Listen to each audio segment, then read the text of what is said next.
കൈക്കൂലി ആരോപണം ഉൾപ്പെടെ നേരിട്ട് E D deputy director P രാധാകൃഷ്ണനെ സർവീസിൽ നിന്ന് നീക്കി. സ്വർണ്ണക്കടത്ത് കേസിൽ രാഷ്ട്രീയം കളിച്ചെന്ന ആരോപണ വിധേയനായ ഉദ്യോഗസ്ഥൻ കൂടിയാണ് ഇ ഡി സർവീസിൽ നിന്ന് നീക്കിയ പി രാധാകൃഷ്ണൻ. നയതന്ത്ര സ്വർണ്ണക്കടത്ത് അന്വേഷിച്ച ഉദ്യോഗസ്ഥനും ഇ ഡി ഡെപ്യൂട്ടി ഡയറക്ടറുമായ പി രാധാകൃഷ്ണനെ സർവീസിൽ നിന്ന് നീക്കി. മുഖ്യമന്ത്രിയെയും CPM നേതാക്കളെയും ലക്ഷ്യമിട്ട് ഇ ഡിയെ ആയുധമാക്കി കേന്ദ്ര സർക്കാർ നടത്തിയ നീക്കങ്ങൾക്കുള്ള തിരിച്ചടിയാണ് പി രാധാകൃഷ്ണൻ എന്ന ക്രിമിനലിന്റെ പതനം.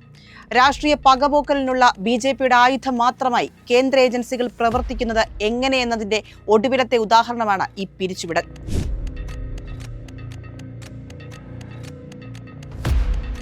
CPMനെയും മുഖ്യമന്ത്രിയെയും പ്രതിക്കൂട്ടിലാക്കാൻ മോദി ഇറക്കിയ E D deputy director P Radhakrishnan കൈക്കൂലിക്കാരനാണെന്ന് പാലുകൊടുത്തവർക്ക് തന്നെ പ്രഖ്യാപിക്കേണ്ടി വന്നു. നയതന്ത്ര ബാഗേജ് വഴി സ്വർണ്ണക്കടത്ത്, ഈന്തപ്പഴത്തിലും ഖുറാനിലും സ്വർണ്ണക്കടത്ത്, കൈതോലപ്പായയിൽ കോടികൾ കടത്തി, ലൈഫ് മിഷനിലും കിഫ്ബിയിലും അഴിമതി എന്നിങ്ങനെ ആരോപണ പരമ്പരകളായിരുന്നു സംസ്ഥാന സർക്കാരിനെതിരെയും മുഖ്യമന്ത്രി പിണറായി വിജയനെതിരെയും വന്നത്.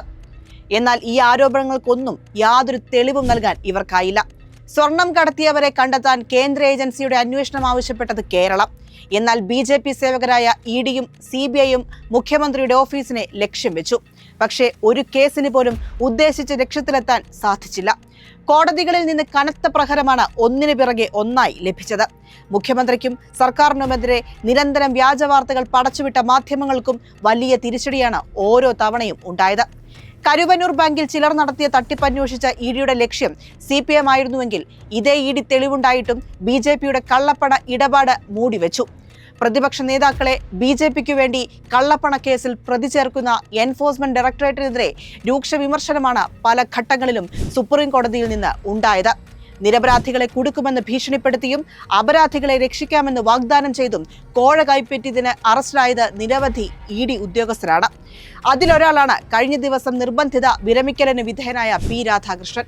മുഖ്യമന്ത്രിക്കും സംസ്ഥാന സർക്കാരിനുമെതിരെ മൊഴി നൽകിയാൽ മാപ്പുസാക്ഷിയാക്കാമെന്ന വാഗ്ദാനം പോലും പ്രധാന പ്രതികൾക്ക് നൽകിയ ക്രിമിനലായിരുന്നു ഇയാൾ. ഒടുവിൽ അഴിമതിക്കെതിരെ യുദ്ധം നയിച്ചയാൾ അഴിമതിയുടെ ചെളിക്കുണ്ടിൽ തന്നെ വീണിരിക്കുന്നു. ഈ ഉദ്യോഗസ്ഥർ രചിച്ച കഥകൾക്കനുസരിച്ച് എക്സ്ക്ലൂസീവുകൾ പടച്ചുവിട്ട മാധ്യമ സിംഹങ്ങളാണ് ഇനി മറുപടി പറയേണ്ടത്. ഇതാണോ മാധ്യമധർമ്മം?